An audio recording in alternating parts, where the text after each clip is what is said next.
Hola, muy buenas queridos televidentes. Bienvenidos a este nuevo video, a este segundo video de esta maravillosa banda que con mucha alegría les traigo la primera obra maestra de las varias que tienen en su discografía de este grupo increíble, maravilloso, top 10 de la música latinoamericana llamado Congreso. El grupo de Tilo, de Pancho Sasso, de los hermanos González, Jaime Hurtado y otros rotonda de maravillosos músicos que pasaron en las diferentes formaciones. Pero ahora estamos en los 70, que es la etapa más folk del grupo, la etapa más acústica, antes de que pasaran a otro sonido, pero eso ya es tema para otros videos. Y lo que hablamos hoy es Terra Incógnita, segundo álbum del que pasó bastante tiempo desde el debut, por una historia que ahora vamos a contar que tiene que ver con el estado del país. ¿Qué pasa? Año 71, sale el debut del grupo Congreso, tiene un éxito moderado entre, digamos, entre las esferas más públicas, más generales, que es algo similar a lo que pasó con los Jaivas, por ejemplo, pero Congreso formaba parte de una especie de triunvirato de grupos progresivos, de grupos más underground, si es que se le quiere llamar, que eran mucho más vanagloriados por los hippies y la gente a la que de verdad le interesaba la música en Chile, que era los Jaivas, los Blobs y Congreso, que los Blobs después no sobrevivirían a los 70 y nos quedamos con esas otras dos bandas maravillosas. Y si bien no hay mucho que ver entre las tres bandas, más que tienen música progresiva, eh, era algo que en ese tiempo era muy importante. Las tres bandas, por ejemplo, participaron en el festival llamado Los Caminos que se abren, que tiene el nombre de una canción de los Jaivas, y eran como la especie de el refugio de los rockeros, por así decirlo. Entonces eso lo llevaba a tener un renombre entre el público que a ellos les importaba. Tocaban en universidades, en circuitos más pequeños, congresos, y se estaban ganando un nombre a nivel musical. Año 72 sacan un single, un sencillo, que trae dos temas que ya muestran cómo es cómo el sonido que va a tener Terra Incógnita. Eh, y se nota que el debut les dio un poco más de recursos para poder grabarse mejor y consolidar mejor su sonido, porque esos son sencillos que después se pusieron en la reedición de Terra Incógnita en los 90, por el año 92 más o menos, y no quedan para nada descolgados. Y son muy buenos. De hecho, voy a hablar de ellos ahora mismo porque no los voy a meter en el tracklist porque sería muy Frankenstein eso. Y los sencillos son El Oportunista, que es un tema que nota que venían del debut, que tenía un sonido más rockero, pero definitivamente lo transforman y hacen una canción muy, muy congreso. Es el entender el sonido del debut y entender hacia dónde iban y mezclarlo en un tema que es rockero, es muy rockero, pero tiene un componente psicodélico muy propio de Terra Incógnita, que no es que sea un disco psicodélico, pero la manera en que está producido genera una especie de espacio eh, folk onírico, si se quiere llamar así. Y la manera en que está producido el tema es muy especial, suena mil veces mejor que el debut y es un gran tema el oportunista.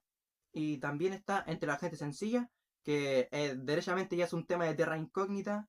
Prácticamente musicalmente se nota que en el sentido ya sabían lo que iban a hacer. Y em, hay algo interesante en este tema. Transcurre como una canción normal de Congreso y al final tiene un surgimiento que me recuerda mucho a lo que van a hacer después en Callarpaya, que es el mejor tema de Congreso, en el año 88 con el disco Para los Arqueólogos del Futuro, que es esta especie de marcha que aparece de la nada en el tema y queda muy bien. Y es un muy buen tema, un precioso tema. Tiene esas voces a lo King Crimson o a lo Girasol del color de tu cabello de Milton Nacimiento con los Borges. Y muy buen tema. Con esos dos temas, el sencillo que sacaron en el año 72, se nota mucho que ya sabían hacia dónde iban más o menos. Y bueno, em, el grupo que tenía su primera formación con Tilo, Sasso, los hermanos de Tilo, Jaime Hurtado, deciden tomarse más en serio la música. Se ponen a estudiar música y eso se nota en el disco, se ponen a componer más, a juntarse más en vez de tocar tanto. Dejan de atender el lado más público de la banda Más que nada porque ellos sentían que si es que ya había pasado más de un año de sacar el debut, no podían volver a tocar en vivo y traer lo mismo, tenían que traerle algo nuevo a la banda. Ellos decían que era una falta de respeto hacerle eso a la banda. Y bueno, es algo que se nota mucho porque Congreso es un grupo que disco a disco fue cambiando y ellos necesitaban reflejar eso, porque eran una banda muy ambiciosa cuya musicalidad se transformaba y fluctuaba a lo largo del tiempo y ellos querían mostrar eso, no querían seguir repitiendo lo mismo formulaicamente una y otra vez. Y bueno, año 73. Se meten al estudio a grabar. Ya tenían un par de temas ellos. Tenían ¿Dónde estarás? Que ¿Dónde estarás? Es un tema que prácticamente se puede pensar que alude a los desaparecidos. Y después se resignificó de esa manera, pero es un tema que estaba hecho antes de los desaparecidos. Antes de que ocurriera lo que pasa en el 73. Si ya saben lo que pasó en Latinoamérica y en Chile, ocurre el golpe de estado de los militares, ponen a Pinochet en el poder, ese hombre nefasto, y bueno, eso trunca muchas actividades artísticas. Hay grupos que se van, hay grupos que estaban afuera y no pudieron volver. Los Jaivas, por ejemplo, se fueron a Argentina y Congreso se quedó, pero tuvieron que postergar mucho la grabación del disco, porque todo se dificultaba. Había censura, había te mataban, torturas. Entonces eso lo llevó a tener que actuar de una manera mucho más discreta a nivel artístico y musical. Y aparte, obviamente, el choque y el trauma que es que haya un golpe de estado en tu país. Y bueno, con el tiempo van componiendo más piezas. em, Se une el instrumentista de instrumentos de viento, que quiero decir bien su nombre, llamado Renato Vivaldi, que es de esos típicos genios que dominan flautas en diferentes tonalidades y de verdad se siente mucho porque es un disco con un sonido mucho más folclórico y también se dice mucho que el golpe de estado influyó mucho como persona al grupo y los cambió y eso está muy plasmado en el disco.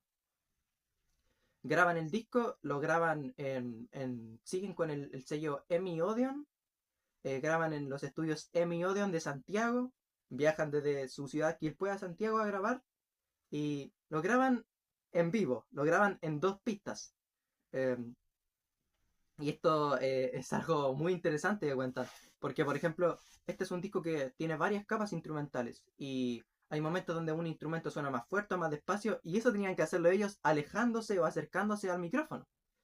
Y es increíble que un disco grabado con la tecnología que está grabado este disco suene tan bien, pero me estoy metiendo mucho en el análisis, lo voy a hablar después. Hacen el disco, lo sacan, no se imprimen más de 1000 copias. EMI saca el disco a través de una subempresa que tenía llamada London, porque London Records o algo por el estilo, porque les da miedo sacar ellos el disco. Porque si sacas un disco como Terra Incógnita, con las letras que tiene, que vamos a hablar también, eh, sería lógico que tener miedo de que te cierren tu cosa, ¿no? De que te vayan a golpear la puerta a las 3 de la mañana. Oye, tú dejaste que este grupo hiciera este disco. Y bueno, así. Entonces, entremos al análisis. Graban el disco, sale el 75 y se nota mucho el cambio del grupo a nivel personal. Eh, Porque el disco debut y las canciones que hicieron también, que sacaron como sencillos, eran muy lumínicas, muy, como dije, tenían esa alegría comunitaria, muy hippie de la época, y eso se va.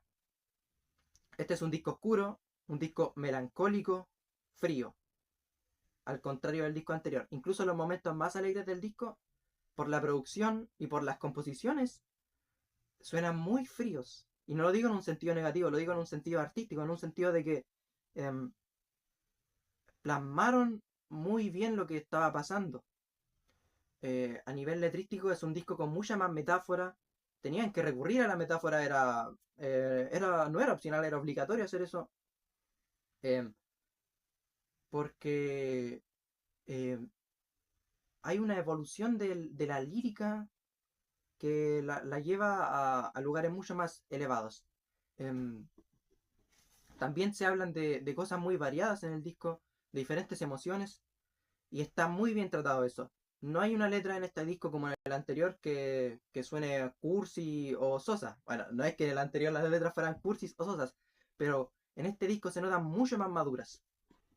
Y de la mano de las letras hay una evolución de los músicos, que Tilo se siente más como un baterista con mucha más identidad que en el disco anterior. En el disco anterior era un gran baterista de rock, hacía lo que tenía que hacer un baterista de rock, y acá toma más sabores de diferentes lados y no solo maneja bien la intensidad, sino que crea líneas de batería muy innovadoras y muy para el tema.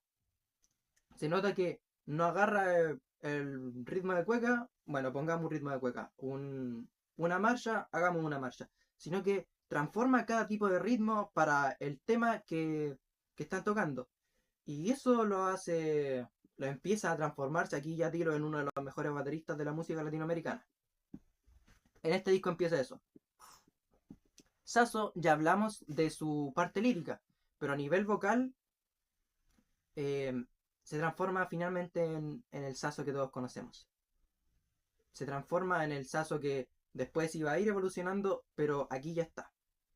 Ya está la melancolía con la que canta, lo descarnado, lo real, lo que puede ser crudo, pero también es dulce. En el disco anterior era como un vocalista que buscaba ser rockero a momentos, buscaba ser folclórico también y todo, pero hacía eso de doblar las voces, que es algo muy rockero. Y, y también siento que a nivel técnica vocal cambia, cambia porque hasta el timbre de su voz es distinto. Luego está la guitarra eléctrica de Fernando González.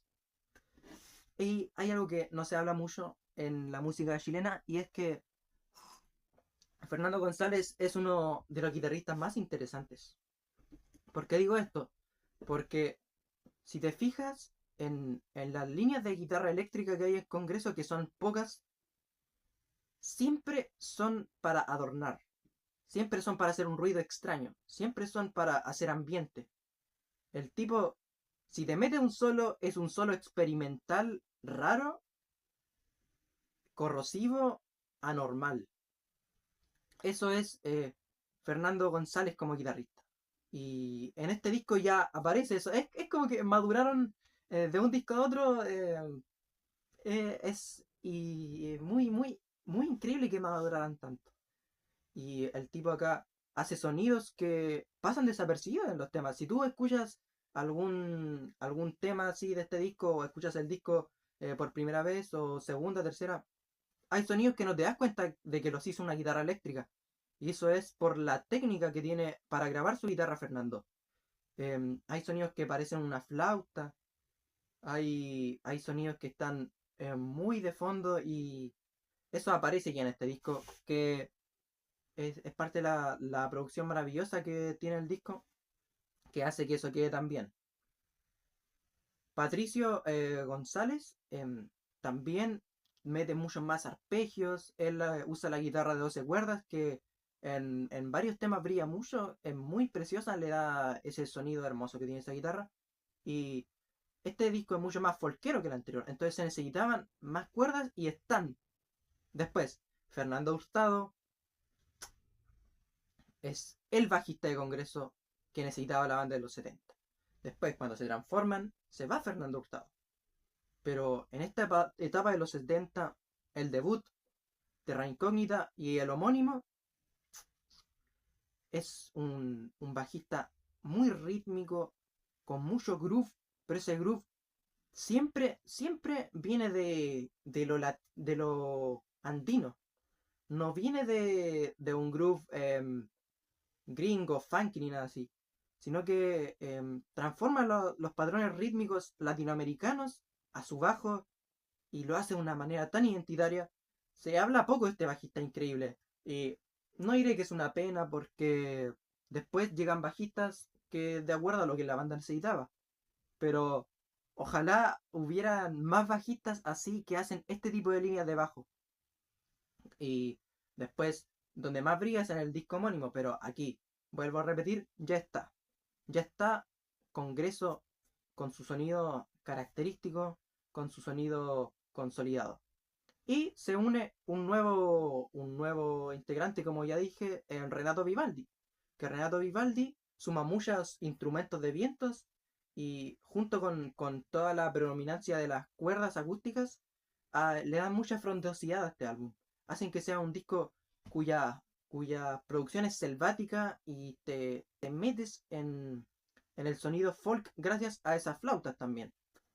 Y bueno, todo eso consolida un disco que para mí es una obra maestra. Para mí no tiene un gran punto débil. A nivel compositivo es, es otra banda respecto al debut. La producción hace que todo esté en su lugar, llena mucho espacio, se siente cohesiva. La estructuración es bastante inteligente y para mí este disco está en el top 3 discos de Congreso. Hablando del lugar de este disco en la discografía de Congreso, para mí está en lo más alto, ya sabemos, con Pájaros de Arcilla y con Arqueólogos. Para mí esos tres discos son la Santísima Trinidad de Congreso. Em, es un 10 de 10 para mí. Y bueno, vamos a pasar canción por canción. Antes hablar de el título, Terra Incógnita se refiere a Latinoamérica. Quizás es una alusión a que ahora vivías en un país que ya no conocías del todo. No es el país en el que creciste, es un país distinto, donde hay gente que desaparece, donde hay violencia en todas partes, donde no puedes hablar todas las cosas que tienes que hablar. Y creo que para ese lado debe ir el título Terra Incógnita, una tierra desconocida para ti, ¿no? Y refiriéndose a América como una tierra desconocida, porque en ese punto ya estaban muchos países en dictadura. Y la portada la hizo. Aquí tengo el dato. La hizo Fernando. La hizo Fernando González. La hizo con una pluma de gallina. La pintó. Y una portada muy bonita, bastante icónica, que se te queda grabada al verla. Porque es una portada muy simple y muy identitaria del sonido frío del álbum. Y la portada, según dicen, son unos viejos recogiendo oro desde un río. Si se fijan, están los hombres así con unas cosas. Y son canastas, que son las canastas que se usan para recoger tierra de río. Y eso después lo precipitan y quedan pequeñas cositas de oro. Y eso es la portada. Son varios viejos haciendo eso. Pintados con una pluma de gallina. Dato interesante, muy bonito. Y bueno, vamos al canción por canción. En este disco ya hay mucha más predominancia de Tilo. O sea, aún no, pero la mitad de las canciones casi están hechas por Tilo. Aún sigue siendo Fernando el principal compositor del grupo. em, pero en el disco anterior Tilo había hecho un tema, si no me equivoco, y en este hace cuatro. Em, y el disco parte con ¿Dónde estarás? Puede ser tranquilamente el mejor tema del disco. Una de las mejores canciones de Congreso por la interpretación de Pancho Sasso. Pancho Sasso eleva este tema, porque preguntar dónde estarás, claramente se puede pensar que el tema fue hecho para los detenidos. ¿Dónde estarás?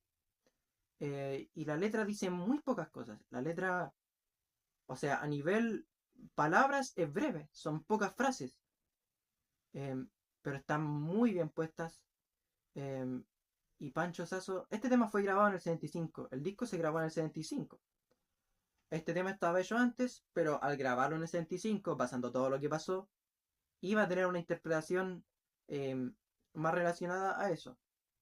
Y efectivamente, Pancho Sasso canta con una melancolía que aparece recién en este disco, que se nota que evolucionó como intérprete. Y esa parte donde viene el estribillo, o esa especie de puente, donde cambia prácticamente toda la rítmica de la canción, pero de manera muy discreta, de manera con muy buen gusto, que no es invasiva como en Maestranzas de Noche del disco anterior. Y Pancho Sasso eleva la voz un poco de manera muy sutil. Es la desesperación de perder a alguien, de no saber dónde está, de que te lo quitaron. Es la angustia, el corazón palpitándote así. Y por esa interpretación es de los mejores temas de Congreso. Musicalmente ya muestra cómo va a transcurrir la producción del disco porque tiene este momento medioambiental con muchas flautas, muchas cuerdas entremezclándose entre sí. Tiene estos instrumentos altiplánicos. em, es un tema oscuro. El disco es bastante oscuro, sobre todo en la primera parte. ¿Y dónde estarás? Buah, el mejor cierre posible para este disco. O sea, apertura de las mejores aperturas de la banda. Y después pasamos a Romance. Romance es otro de los temas oscuros del disco. El más oscuro quizás. Porque es un tema discreto. Es un tema que se desliza entre la oscuridad prácticamente. La letra alude a eso, alude a la noche. Dice, desde la noche bajó el notario con 3 sables de silencio. Eso yo lo interpreto, sin saber lo que es un sable de silencio, lo interpreto desde cierto, cierta persona política, cierta entidad gubernamental que trajo la noche con sables de silencio, que es un sable que te dice que te quedes callado, ¿no? Vino alguien desde la noche a callarnos, ¿no? El peso de la noche, como hablan. Y siento que de eso habla el tema. Y por eso es tan discreto, por eso canta como escondido Pancho Sasso. Y es una genialidad también el tema romance. Em, Como es mucho más callado el tema. em, Hay un momento de mayor intensidad, pero también es muy pequeña. Está esa guitarra eléctrica que em, no se nota que es una guitarra eléctrica verdaderamente. No es una guitarra eléctrica rockera, es una guitarra eléctrica em, propia de Fernando. Y, eso es la, la maravilla de este tema. Que la producción hace que no se opaque frente al resto del disco que puede estar tan sobrecargado de instrumentos, sino que lo poco que suena llena mucho espacio y es una maravilla de producción este álbum por cosas como esta. Y bueno, después vamos a Los Maldadosos. Los Maldadosos es Tilo, porque es de Tilo este tema, los primeros temas son de Fernando, este es de Tilo y Tilo ya estaba mirando al futuro. Ya estaba mirando a las estructuras que iba a usar en discos como Pájaros de Arcilla, que son estas estructuras ya más extrañas, más experimentales, con múltiples partes, impresionistas incluso, y es de los mejores temas del disco. Los Maldadosos empieza con estos instrumentos clásicos, que hay bastantes en este disco, que aportan mucho a la identidad del disco, em, haciendo como siguiendo con la discreción del tema anterior, pero ahora tiene como un poco más de paranoia, un poco más de ir por una calle oscura, escuchar unas ruedas de un tanque a 2 cuadras, mirar, tener ese miedo que te carcome, y después finalmente llegar a tu casa y decir, de todos los oficios que tienen las cosas, hay uno que es un maldito por echar gente a la fosa. Y es un tema maravilloso. Cuando entra finalmente como debe ser la base rítmica, con Pancho Sasso gritando de manera eh, asustada, está cantando con miedo, está cantando con, con resentimiento, con juzgando. ¿Por qué nos hacen esto? Y es una maravilla este tema. Es de los mejores temas del disco y de las cosas más únicas que hizo Congreso. Sobre todo en este disco, en esta época. Y es un temazo increíble Los Maldadosos. Después viene Canción para la Verónica. Otro tema oscuro, como ven, la primera parte del disco es oscurísima. em, que habla de una relación romántica. Este tema lo hizo la esposa de Fernando, si no me equivoco. La letra o la música influyó algo en ella. Y es otro tema donde Pancho Sasso muestra ese lado más oscuro para cantar, más bajo perfil. Y es un tema que no habla tanto de la contingencia nacional, sino que de aferrarse a una persona. De si me muero, quiero que sepas que siempre te quise. Y es un tema muy precioso. em, es de los más acústicos del disco. No tiene batería y tiene esa percusión pequeñita que muestra los genios para arreglar, que eran congresos, para arreglar a nivel percutivo, a nivel sonoro. Y por eso digo que Tilo no solo sabía tocar la batería bien, sino que sabía cuándo ausentarse. Y este tema es maravilloso. Después pasamos a El Torito, que es un tema tradicional, es un tema que, según tengo entendido, cuando fueron a tocar a Calama una vez, era un tema tradicional de la zona, les gustó, lo decidieron meter en su disco y meterle cosas de su cosecha, obviamente. Y es un tema muy lindo, un tema que muestra el lado musical, interpretativo del disco.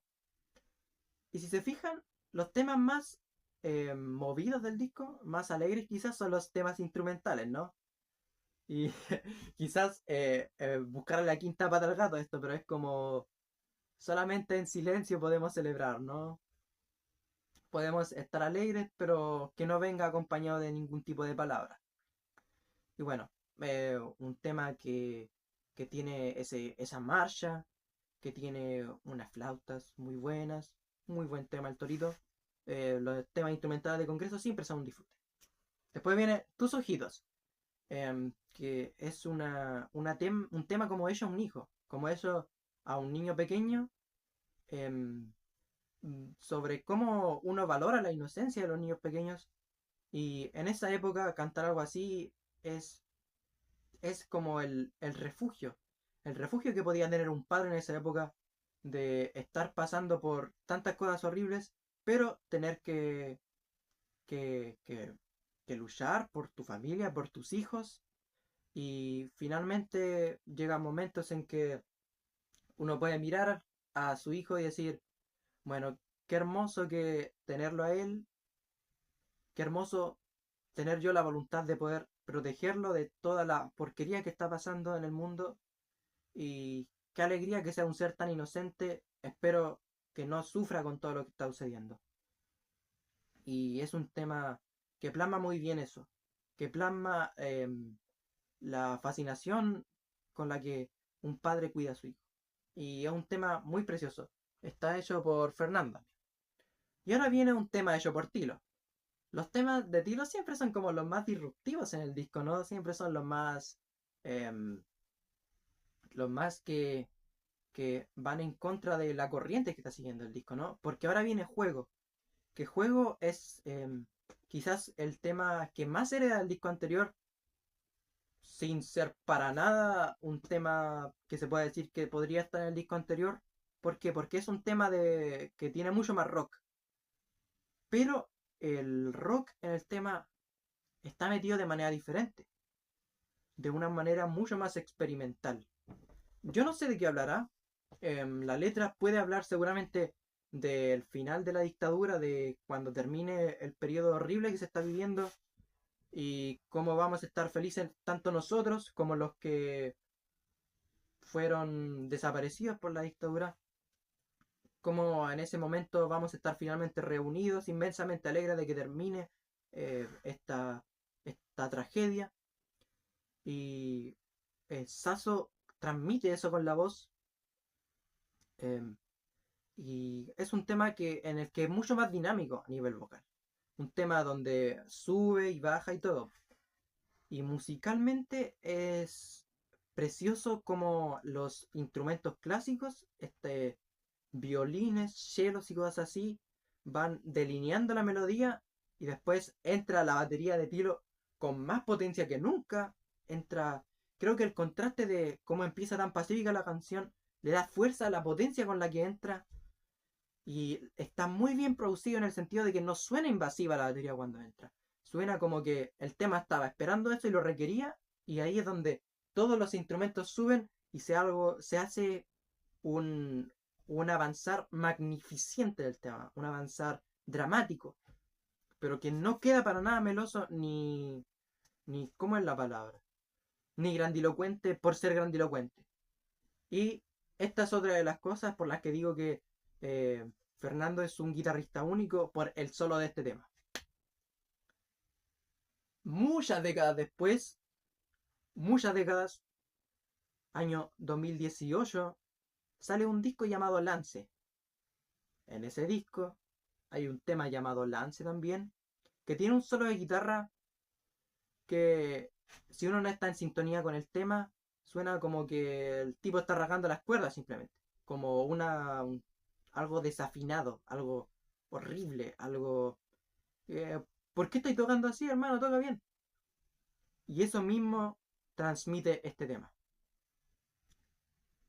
Hago esta relación porque siento que se canalizó muy bien en Lance este solo, porque este es de los mejores solos de la música chilena. Llega con una melodía que si fuera tocada normalmente quedaría muy bien, pero es como cuando alguien toca un violín y si uno no toca bien las cuerdas del violín con el arco, suena como un gato muriéndose prácticamente, como... Y así está tocado este solo, porque sirve para lo que transmite el tema en sí, sirve para el propósito del tema este solo. Y es un solo desafinado, es un solo que se está despilfarrando, se está desgarrando mientras suena. Y es una belleza maravillosa. La estructura melódica del solo es increíble, es épica. Pero el hecho de que esté tocada de manera así experimental, de manera disruptiva, lo eleva a un siguiente nivel. Y hace que este sea de los mejores temas del disco. Y de los mejores temas de congreso, de los mejores temas hechos en Latinoamérica en los 70, incluyendo a todos los grupos que quieran. Invisible, Surgirán, por lo que quieran. Y es una maravilla el juego. Después viene Kenita Violín. Kenita Violín, que es otro de los temas instrumentales, hechos por Fernando, que es un tema muy, muy bonito también, donde la batería se mete de forma muy creativa, como siempre Tilo metiendo la batería de forma creativa. em, el bajeo siempre es muy bueno de parte de Fernando Hurtado. Y se puede decir más o menos lo mismo que el Torito. Es un tema instrumental espectacular que corta con la tensión que lleva el disco y que hace que el disco no se vuelva un balde de agua fría. No, este tipo de temas es necesario para que el disco no fuera tan oscuro. Si sacáramos los instrumentales del disco, sería una sesión de, de llanto prácticamente, ¿no? Y bueno, después viene Vuelta y Vuelta. ¿Ves lo que le digo? Es un disco oscurísimo, un disco muy triste, muy frío. Y Vuelta em, es un tema de Tilo donde la música y la letra la hizo Tilo. Que es algo que pasa a veces en la discografía de Congreso, que Tilo decía hacer una letra y siempre le salen letras maravillosas. Y Vuelta empieza con ese arpegio precioso, empieza de manera muy discreta con Pancho cantando esta canción desesperanzadora, una canción que no tiene esperanza, que no habla tanto de la contingencia social. Se puede relacionar que la desesperanza es algo que se puede sentir en una situación así, pero es muy universal. Ese sentimiento de estancamiento, de caminar el calendario por inercia prácticamente, de cansarse de reír, eh, vuelta y vuelta, ¿no? Y lo genial de este tema es la manera en que va creciendo. Porque hay temas que, bueno, crecen de un momento a otro, por tensión. Es increíble. Hay temas que crecen con la incorporación de instrumentos que se nota cómo se van incorporando. Increíble. Pero es difícil hacer un tema que no te des cuenta de en qué momento empieza a crecer, de por qué está creciendo, de qué es el elemento musical que hace que crezca. Porque acá no es Pancho cantando más fuerte, no es un solo de guitarra, no es la batería entrando, no es nada de eso. Es un tejido que se va armando, que es algo que haría el post-rock más adelante. No estoy diciendo que esto sea post-rock, ¿ya? No me metan en opiniones no basadas, por favor. pero la manera en que se hila todo, porque entra un violín, entra un cello por ahí, el groove del bajo acústico está siempre, entra un tipo de flauta por un lado, otro tipo de flauta, un charanguito va apareciendo detrás, y estas cosas van armando em, no un monstruo gigante de canción que avanza, sino un ambiente.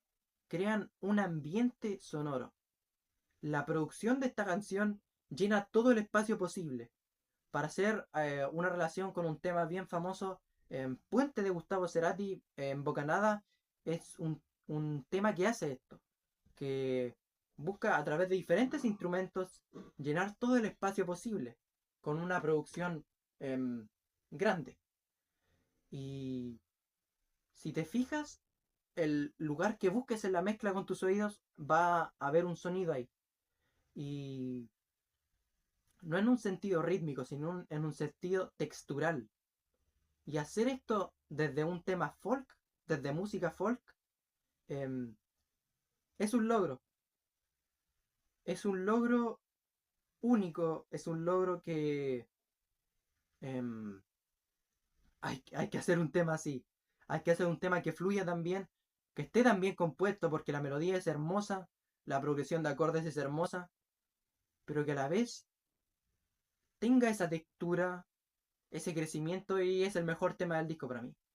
Puede ser el mejor tema de Congreso en los 70 también. Eh, vuelta y vuelta.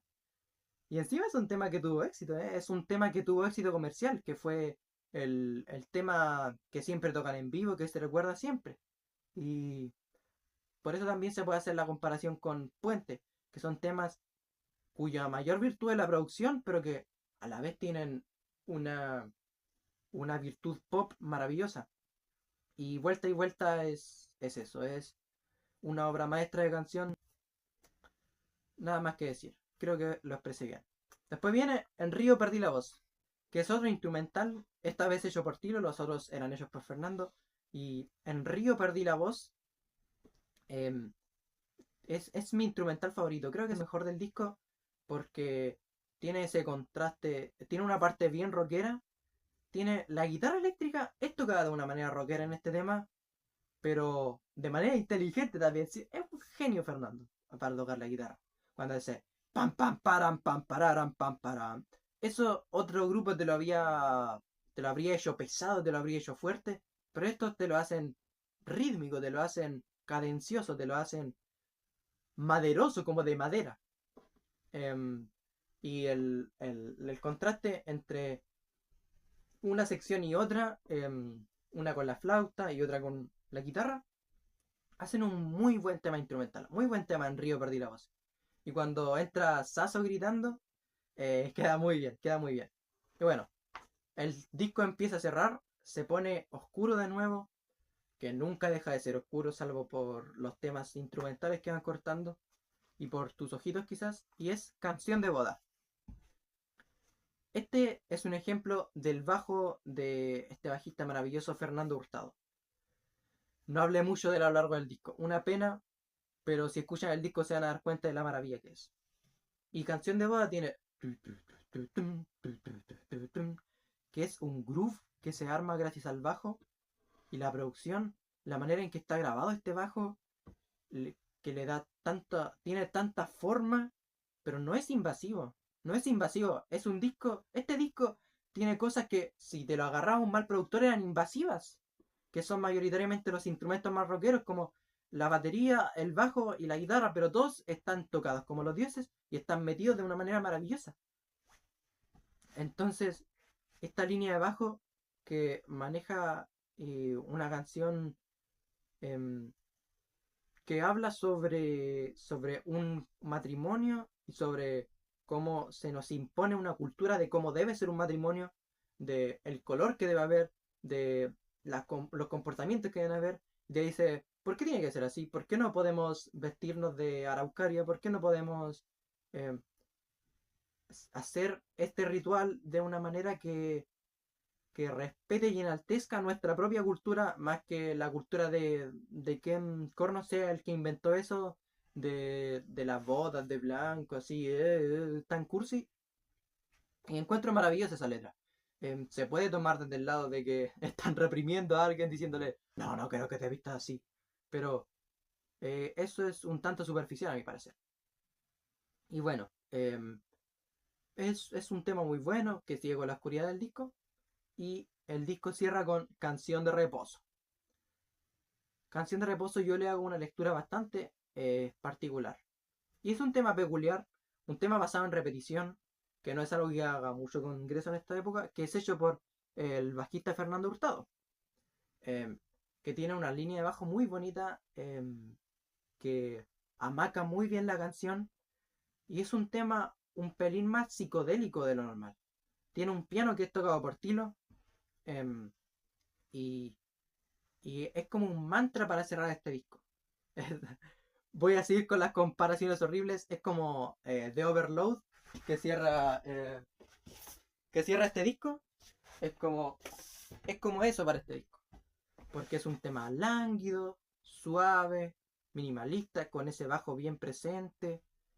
em, y yo siento este tema, la interpretación que le hago es que canción de reposo se refiere a canción de sustancias que se ingieren para separarse de la realidad horrible que estaban viviendo en ese tiempo, de refugiarse en el estupefaciente. Y un disco tan oscuro que tenga, em, que muestre tantas cosas, que hable de tantas perspectivas, de tantas maneras en que se podía lidiar con la realidad en esa época, que cierre con un tema que hable sobre esto que es lo más oscuro y lo más terrible, la peor forma de lidiar.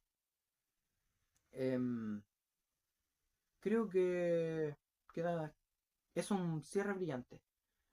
Primero se durmieron mis piernas, me fui transformando en cordillera, así la persona. Porque es lo mejor que puede hacer, o lo mejor que encuentra que puede hacer respecto a la situación terrible que se está viviendo. Y esto es Terra Incógnita. Para mí, un Devil 10 está en el triunvirato maravilloso de Congreso, una obra maestra de álbum. em, si les gusta el folk o si les interesa la música que hable de esta época en Latinoamérica y en Chile específicamente, tienen que escucharlo porque es un pedacito de realidad. Ya está muy bien musicalizado, muy bien expuesto, tiene canciones maravillosas y pues escúchenlo. Y estoy muy feliz de finalmente haber hecho este video. El próximo es el homónimo de Congreso, que es uno de los mejores discos también. em, que sigue con este sonido, pero lo cambia de manera muy grande también. Así evoluciona esta banda. Y después hablaremos del éxito que tuvo este disco. 3 likes para el próximo video. No voy a poner una meta grande. Gracias por ver. El próximo video sería el análisis de Palomita Blanca de los Jaivas. Aunque posiblemente haga otra cosita entre medio, ¿no? Y bueno, muchas gracias por ver, televidentes. Adiós.